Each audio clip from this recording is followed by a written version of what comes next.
Hi, there haven't been a video in a while because the little hobby time I have is pretty much taken by making little drawings for Inktober.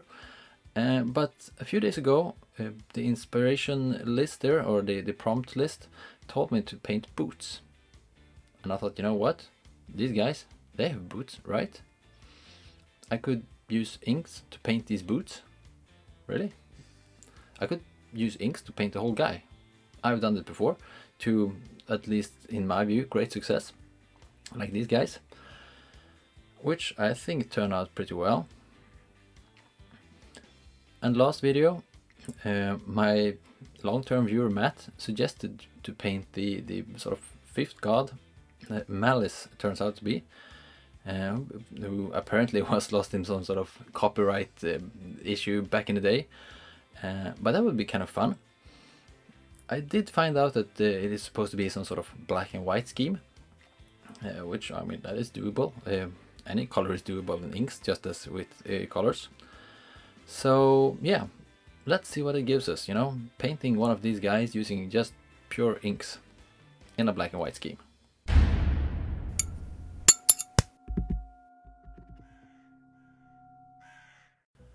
The overall paint job is supposed to be black and white, but the boots can still be brown. When it comes to inks, I own no more than the primaries. Most of I draw is just black and white, and whatever colors I need is just, to mix them. And brown is basically dull orange. Mix 1 part magenta and 2 parts yellow to get this orange. Then you look opposite of the color wheel and you find blue. You mix it in to desaturate. Now you have a brown ready to go. Inks, when used on miniatures, works very much like contrast paint. You just apply them over zenithal or a value sketch and things will solve themselves. Just look at this fur. It is not exactly the same as contrast though, because as you can see, the value sketch sort of shines through the color, which gives a bit more of a rough feeling. And I do like that finish. Next up is bone white for things like the horns. It's also pretty easy to mix. I mean, it's basically just a warm white. So just take some white, mix in a bit of brown and a bit of yellow, just adjusting, to whatever you need.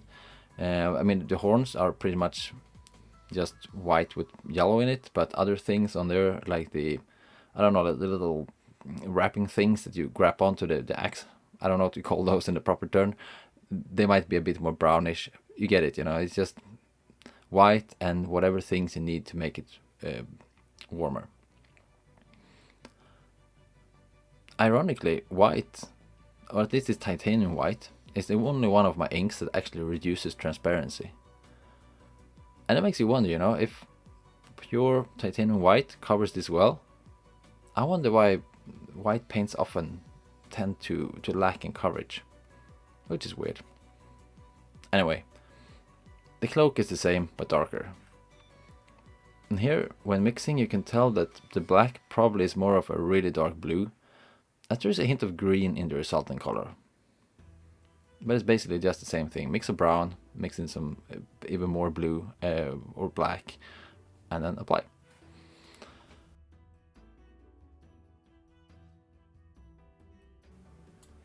The armor is then covered in black and white. Here the opaque color gave me sort of troubles. None of the values are really preserved. If I do this again, it would probably be a good idea to get some sort of transparent white as well. This guy is now way too bright to classify as some kind of grimdark, but I will make one thing for the grimdark fans. The description I found said something about black and white often intertwined.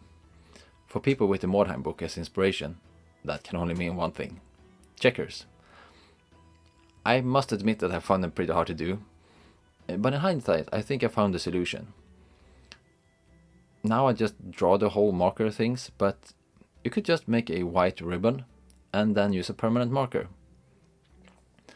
I just wanted to use my inks and brush here doing this paint job, but if not, that would be my advice. I used markers before and they're so much easier to get, like straight lines and stuff like that. For things like this, the permanent marker really shines.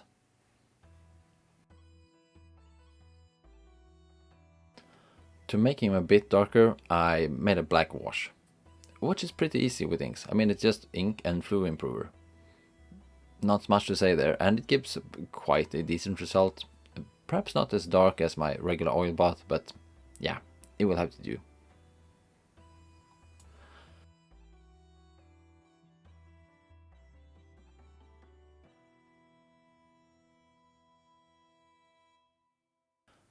But wait a minute, this guy does not look like the one from a few seconds ago.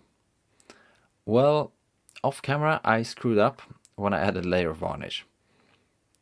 The inks dry really fast, but I suppose that something in the fluid improver or something screwed something up, because when adding the varnish everything just went grey. But hey, I didn't put honest in a channel name for nothing. I screwed up and now let's fix it. The solution was white ink, which I stippled on without checking the focus of my camera. Sorry. The plan is that the stippled white will give a grim, or at least grungy vibe. It is not very dark, but hey, I mean, it's a white miniature. I could of course have gone in with yet another wash of black or two, but I do like the sort of grungy vibe that this white adds. I think the place where I got the best result was on an axe. Now we fix the value issue, but it's still lacking in hue contrast. It is always a risk when you do black and white stuff that it will look sort of unfinished. But don't worry, I know exactly what to do. Returning viewers might as well. It's red iron oxide color. It's perfect. I mean, it was supposed to be all inks, but I just could not resist a tiny bit of oil, because it adds both gore and a color contrast.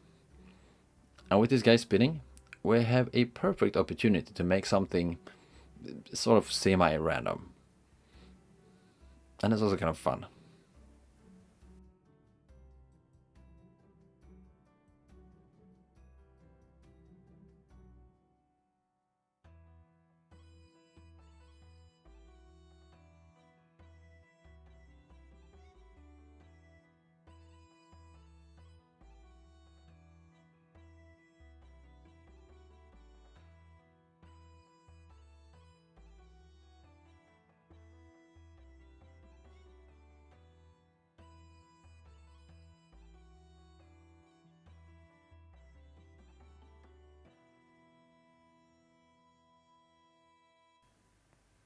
So, much better. Let's just enjoy the result.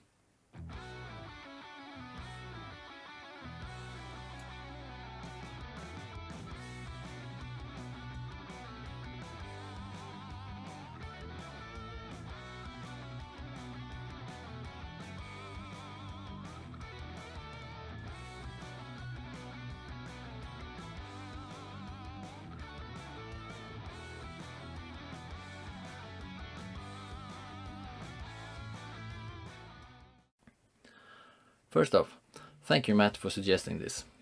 It was kind of fun to paint the missing god. Or I don't think he's missing, I think he's back in 40k or something. I didn't really check it out. I just found that black and white, that's the thing, and moved on from there, but it was still fun. It's not one of the regular 4-1s. But some of you might be able to tell that my focus is actually kind of elsewhere. The little hobby time I have is often taken by just producing a drawing each day, which is really fun, but it's still at the same time it does eat up all the sort of available hobby time, unless you can combine it like this. And yeah, but I still hope that someone enjoyed watching this video, because I really enjoyed painting this guy. Actually, it was fun, even though I might not be not that proud of the result, but hey, he's decent and it was fun to paint. And that's the important part. Don't forget to enjoy your hobby.